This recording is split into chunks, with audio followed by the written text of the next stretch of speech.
Hello, I am Baal Kadmon, and I'd like to thank you for watching and or listening to this podcast. I hope everyone is doing well. I'm doing a lot better. I'm going to PT for the vestibular neuritis, and the glasses for the binocular vision dysfunction weren't quite what I wanted. I tried them on, and actually everything got worse. So what I did is I just reverted back to not the pair of glasses I was wearing prior, but the one even prior to that, and all of it is gone. So I don't know what to make of that. I'm still seeing the ophthalmologist about it and seeing, if I can maybe just stick with these, because clearly these lenses work very well for me. So anyway, so I'm feeling much better. Thank you everyone for your support. So today I'm going to read to you a text that I just released about the Targumim. I know it's very obscure. I've been sort of in a very obscure mood recently. And so, this is more, I guess, a passion project, but some of you might be interested in this. I know at least a few people have emailed me about the Targumim, which are the Aramaic translations of the Old Testament. Now, the thing is that they're more than just translations. They also provide commentary. And these texts were written because the Jews of the time, of the second temple period, they spoke largely Aramaic. I mean, after the Babylonian exile, Aramaic was really the mother tongue, not only of the region, but of Jews in general. And so very few knew Hebrew. Hebrew sort of got relegated to liturgical and biblical study. So they needed something. Now, what's interesting about the Targumim is that they add a lot of context to the texts of the Old Testament. So for some, they may have read it as a literal translation, and that's how they sort of appear to the world. But they are far more complex, and they are not word for word translations, not even slightly. In certain cases, they do adhere closely, and then suddenly they veer off. I mean, they completely veer off. Like, for example, the Song of Songs, right? If you read it in the Bible, and if you read the Targum translation of it, you're going to be like, this is a completely different text entirely. In fact, you wouldn't even know that it was the same text, because they stripped all the erotic language out of the Song of Solomon and completely changed it. And I cover it in my book, The Between Heaven and Earth, Mystical Dimensions of the Targumim. Now, I go beyond just mystical interpretations as well. I go pretty deeply, and I also criticize some of the ideas. Because look, these texts are not pure and innocent, no matter how holy they are. They have racialized overtones. They have all sorts of stuff going on there. And actually, the racialized overtones is actually in the song, the chapter on the Song of Songs, where you'll see that they actually, in a very sort of underhanded way, use a racialized undertone that was not very nice. But today, what I'm going to read from is one of the chapters on chapter 7, actually, on the giving of the Torah at Sinai. And what's really important about this particular chapter is that, we have this idea that, Moses goes up to the Mount Sinai, right? He comes back, he sees everyone, with the worshiping the golden calf, and, he slams the tablets to the floor and all of that. Now, it's sort of a straightforward story, right, in the Old Testament. But it is absolutely different in the Targumim. I mean, the general frame is the same, but there are elements there that would astound you, would absolutely astound you. And they port over to these rabbinical understandings of what really happened at Sinai. The Israelite people, the Hebrew people, were not given a choice. I mean, they always say, oh, they chose the Torah, right? Well, not in these texts, they didn't. I mean, think about it.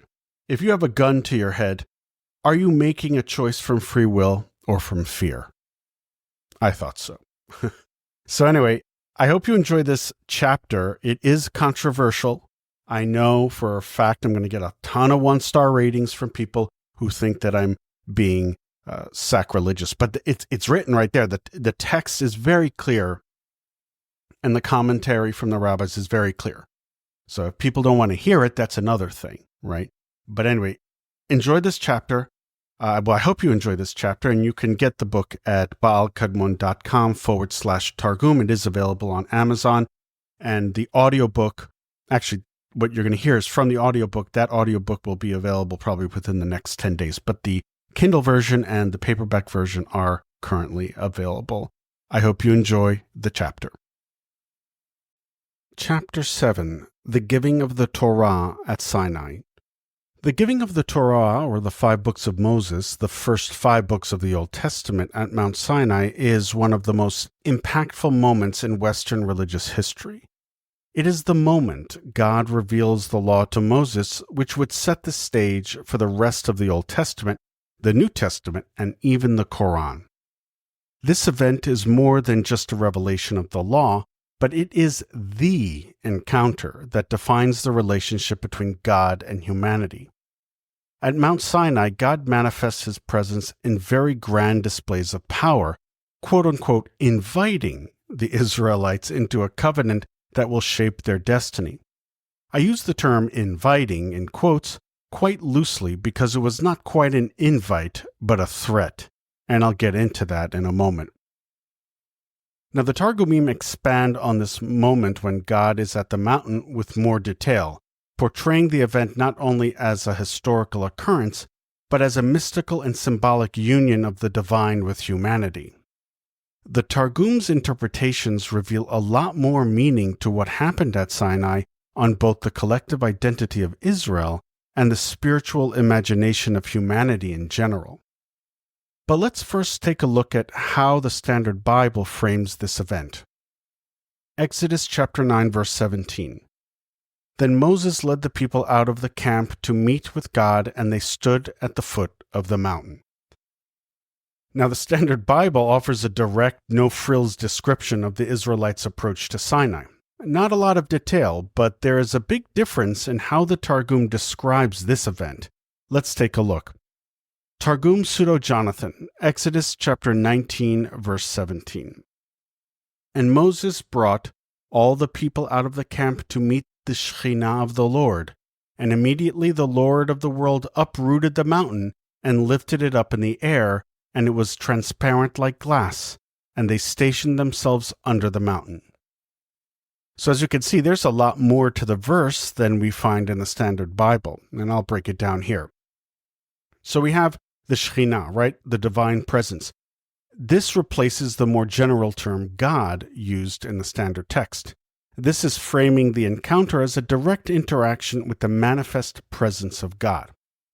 The use of the Shekhinah adds a mystical dimension as well, suggesting that the Israelites were not simply meeting God, but experiencing a tangible, overwhelming manifestation of his presence. Now, more importantly, the image of God uprooting Mount Sinai and lifting it into the air is quite a departure from the standard narrative.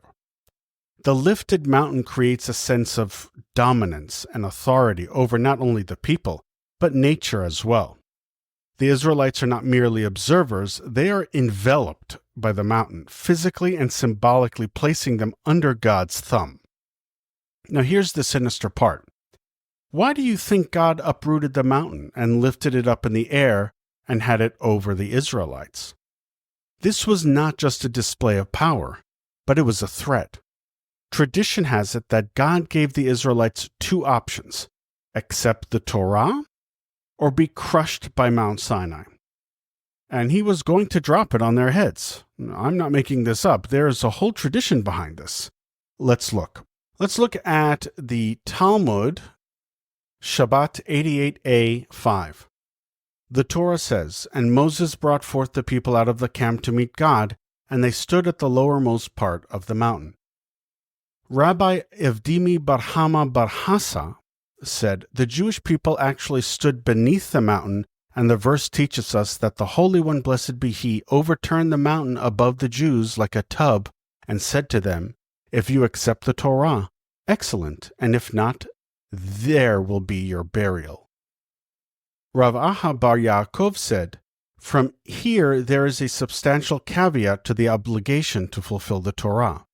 The Jewish people can claim that they were coerced into accepting the Torah, and it is therefore not binding." Rava said, "Even so, they again accepted it willingly in the name of Ahasuerus, as it is written. The Jews took it on themselves to establish the custom that they and their descendants and all who join them." Esther chapter 9, verse 27. And he taught, the Jews ordained what they had already taken upon themselves through the coercion at Sinai. Now, I don't know about you, but it is clear that God holding the mountain over them like a tub and effectively coercing them into accepting the Torah under threat of destruction is quite evident. This interpretation by Rabbi Avidmar bar Hama bar Hassa introduces the notion that the covenant at Sinai was not wholly voluntary, which, of course, is problematic. Now, the ineffective counter by Aha bar Yaakov saying, the Jewish people can claim that they were coerced into accepting Torah, and it is therefore not binding. That is not a real argument, and here is why. The central flaw in the argument lies in equating divine coercion with human coercion. In human legal systems, agreements made under duress are considered invalid because they violate free will. However, this principle does not translate to divine law for several reasons. The coercion described at Sinai involves God, the ultimate authority in the universe. Unlike human coercion, where the coercer operates within the boundaries of divine or societal law, God's actions transcend human legal understandings. God as the creator is not bound by the same standards of coercion that apply to human interactions. The Israelites are not peers negotiating with God, but subjects under divine authority. We see coercion by God throughout the Old Testament. This would simply be another example. Rav Aha's claim presupposes the existence of a legal framework invalidating agreements made under coercion. However, at the time of Sinai, such a principle did not yet exist because the very laws governing such matters were being revealed for the first time. So before Sinai, there was no codified Torah law, meaning there is no precedent or established principle invalidating agreements made under duress. Rav Aha's argument is anachronistic, applying a post-Torah principle to a pre-Torah event. Now, as the giver of the law, God's actions at Sinai cannot be judged by the laws he later established. The Torah itself, as the source of divine authority, supersedes any legal challenges based on coercion. But Rabbi Aha's intentions were good. Now, I think they knew this argument didn't make sense because a resolution was proposed. Rava's resolution of the coercion issues hinges on the Jewish reaffirmation of the Torah during the time of Ahasuerus, also known as Xerxes I, as described in Esther chapter 9, verse 27. The Jews took it on themselves to establish the custom that they and their descendants and all who join them. Now, there are two issues with this quote-unquote solution. First, I will give the meaning Rava was trying to convey as the first issue, and then the second issue is much more egregious in my estimation. The first issue. According to Rava, this voluntary acceptance occurring after centuries of covenantal life suggests that the coercion at Sinai was ultimately superseded by later generations, willingly embracing of the Torah. This reinterpretation shifts the focus from the initial event to the enduring commitment of the Jewish people, reframing the covenant as both imposed and ultimately accept it. That seems like quite a stretch. And you know why? Because it is. In fact, the solution is not even a solution, but a mishandling of the verse itself. And this brings me to issue number 2 with this solution. Now, the second issue is, to me, the most egregious. And as you may know from my other works, I tend to highlight when passages are taken out of context, especially when they are being manipulated to fit an idea. This issue with Rava's quotation of Esther chapter 9 verse 27 is one of these overtly mishandlings of a verse to try to make God's manipulation of the Israelites more palatable. If we read the entire verse and the one following, we see that the verse has nothing to do with the Jewish people's acceptance of the Torah at all. Here, let's take a look. Esther chapter 9 verse 27 through 28.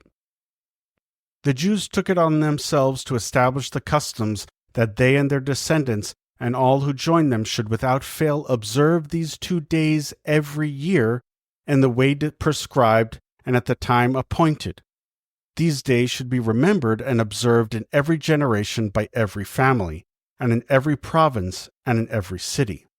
And these days of Purim should never fail to be celebrated by the Jews, nor should the memory of these days die out among their descendants. Now, in Esther chapter 9, verse 27 through 28, the text is specifically referring to the establishment of Purim, the annual festival commemorating the Jewish people's deliverance from Haman's plot during the Persian period. The verse plainly states that the Jewish people, in response to their salvation, agreed took it upon themselves to observe 2 specific days, the days of Purim, every single year. The passage instructs future generations to keep these days as a perpetual celebration of the events recounted in the book of Esther. The usage of these verses by Rava are being done so incorrectly. He is trying to smooth out God's threat and coercion, but it falls flat because it has nothing to do with the Torah or anything like that, but to Purim. We saw it right there. So as you can see, the Targum and the addition of the Talmud in this context added a lot of backstory to the Mount Sinai narrative, and also shows there was more to the text than the Standard Bible stated. It is for this reason the rabbis further elaborated on this, as we saw earlier in the Talmud. Whether the elaboration holds any true significance is for the reader to decide. Let us move on.